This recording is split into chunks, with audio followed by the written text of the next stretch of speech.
Livro A Única Coisa. A verdade surpreendentemente simples por trás de resultados extraordinários, de Gary Keller e Jay Papasan. Leitura feita por Litieri Leite. Epígrafe. Se você perseguir dois coelhos, não vai pegar nenhum. Provérbio russo. Capítulo 1. A única coisa. Citação. Seja como um selo de correio. Fique grudado em uma única coisa até chegar ao seu destino. Josh Billings. Em 7 de junho de 1991, a Terra tremeu durante 112 minutos. Não de verdade, mas a sensação que eu tive foi essa. Eu estava assistindo a comédia de sucesso Amigos Sempre Amigos e as gargalhadas da plateia faziam o cinema vibrar. Além de ser considerado um dos filmes mais engraçados de todos os tempos, ele também salpicava inesperadas doses de sabedoria e discernimento. Numa cena memorável, Curly, o cowboy durão representado pelo falecido Jack Palance, e o vigarista da cidade, Mitch, representado por Billy Crystal, se afastam do grupo para procurar algumas cabeças de gado desgarradas. Apesar de passarem a maior parte do filme se estranhando, ao cavalgarem juntos, eles finalmente conseguem se conectar, conversando sobre a vida. De repente, Curly faz seu cavalo parar e se vira na sela para Mitch. Curly: sabe qual é o segredo da vida? Mitch: não, qual é? Curly: isso. Ele levanta o dedo. Mitch: o seu dedo? Curly: uma coisa, uma única coisa. Se você se agarrar a isso, todo o resto não significa porcaria nenhuma. Mitch: fantástico, mas qual seria essa única coisa? Curly: é isso que você precisa descobrir. Da boca de um personagem fictício chega aos nossos ouvidos o segredo do sucesso. Pouco importa se os roteiristas sabiam disso ou não, o que eles escreveram é a verdade absoluta. A única coisa é o melhor caminho para você alcançar o que quer. Na realidade, só fui perceber isso muito tempo depois de ver o filme. Eu já havia tido sucesso no passado, mas só quando cheguei a um beco sem saída foi que comecei a associar meus resultados à minha atitude. Em menos de uma década, tinha construído uma empresa bem-sucedida, com ambições internacionais, mas de repente as coisas não estavam mais funcionando. Apesar de muita dedicação e muito trabalho, minha vida era uma confusão e tudo parecia estar desmoronando ao meu redor. Eu estava fracassando. Alguma coisa precisava mudar. Com a corda no pescoço, procurei ajuda e a encontrei na forma de um coach. Detalhei a ele minha situação e expliquei os desafios que enfrentava, tanto pessoais quanto profissionais. Revisitamos meus objetivos e a trajetória que eu desejava para a minha vida, e então, conhecendo bem as questões, ele partiu em busca das respostas. Sua pesquisa foi meticulosa. No nosso encontro seguinte, ele tinha pregado na parede o organograma da minha organização, isto é, um panorama geral de toda a empresa. Nossa conversa começou com uma pergunta simples: você sabe do que precisa para reverter a situação? Eu não fazia a menor ideia. Ele disse que havia apenas uma coisa que eu precisava fazer. Tinha identificado 14 cargos que precisavam de caras novas e acreditava que, com os indivíduos certos naqueles cargos-chave, eu veria uma mudança radical tanto na empresa quanto no meu trabalho e até na minha vida. Perplexo, falei que seria necessário muito mais do que isso. Ele disse: não, Jesus precisou de 12, mas você vai precisar de 14. Foi um momento transformador. Eu jamais havia me dado conta de que tão pouco poderia mudar tantas coisas. Tinha ficado claro que, por mais focado que eu pensasse estar, foco não era suficiente.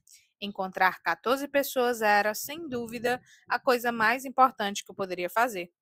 Assim, tomei uma decisão gigantesca depois daquele encontro. Me demiti. Deixei o cargo de CEO e assumi a estrita missão de encontrar aquelas 14 pessoas.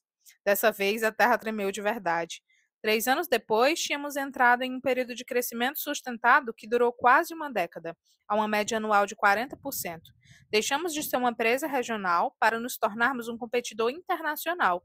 O sucesso extraordinário chegou e jamais olhamos para trás. À medida que o sucesso trazia mais sucesso, outra coisa aconteceu. Surgiu a linguagem da única coisa. Depois de encontrar aquelas 14 pessoas, comecei a trabalhar individualmente com nossos principais colaboradores para incrementar a carreira e o desempenho deles. Por hábito, eu terminava esses encontros de treinamento fazendo uma recapitulação das coisas que eles estavam se comprometendo a realizar para a sessão seguinte. Infelizmente, muitos deles realizavam a maior parte dessas tarefas, mas nem sempre as mais importantes. Os resultados não eram bons e geravam frustração. Assim, para ajudá-los, comecei a reduzir minha lista. Se você puder fazer só 3 coisas essa semana, se puder fazer só 2 coisas essa semana, até que em desespero eu perguntei: qual é a única coisa que você pode fazer esta semana que é capaz de tornar todo o resto mais fácil ou até desnecessário? E aconteceu a coisa mais incrível. Os resultados foram às alturas. Depois dessa experiência, eu olhei para trás, reavaliei meus sucessos e fracassos e descobri um padrão interessante. Sempre que eu tinha alcançado um grande sucesso, eu havia estreitado meu foco a uma única coisa. E sempre que o meu sucesso variava, meu foco também tinha variado. E fez-se a luz. Reduzindo o foco. Se todas as pessoas do mundo têm a mesma quantidade de horas disponível por dia, por que algumas parecem fazer muito mais do que outras? Como elas conseguem fazer mais, alcançar mais, ganhar mais, ter mais? Se o tempo é a moeda de realização, por que algumas pessoas conseguem comprar mais fichas do que outras, sendo que a cota é a mesma para todas? A resposta é que elas fazem com que o cerne de sua abordagem seja alcançar o cerne das coisas. Elas reduzem o foco. Se você quer ter a melhor chance de sucesso em qualquer coisa que deseje, sua estratégia deve ser sempre a mesma: reduzir o foco. Reduzir o foco é ignorar todas as coisas que você poderia fazer e fazer o que precisa. É reconhecer que nem tudo tem a mesma importância e descobrir quais são as coisas mais importantes. É um modo mais certeiro de conectar suas ações com seus desejos.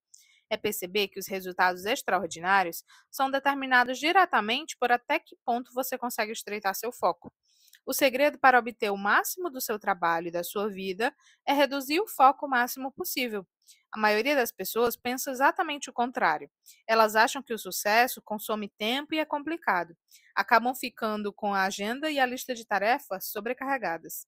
Por causa disso, o sucesso começa a parecer fora de alcance e elas passam a se contentar com menos. Sem perceber que o grande sucesso chega quando fazemos bem algumas poucas coisas, elas se perdem tentando fazer coisas demais e, no fim das contas, realizam muito pouco. Com o tempo, reduzem as expectativas, abandonam sonhos e permitem que sua vida se apequene. E a vida não deve ser reduzida. Seu tempo e sua energia são limitados. Quando você abre demais os braços, acaba deixando tudo cair. Você quer que seus feitos se acumulem, mas isso exige subtração, não adição.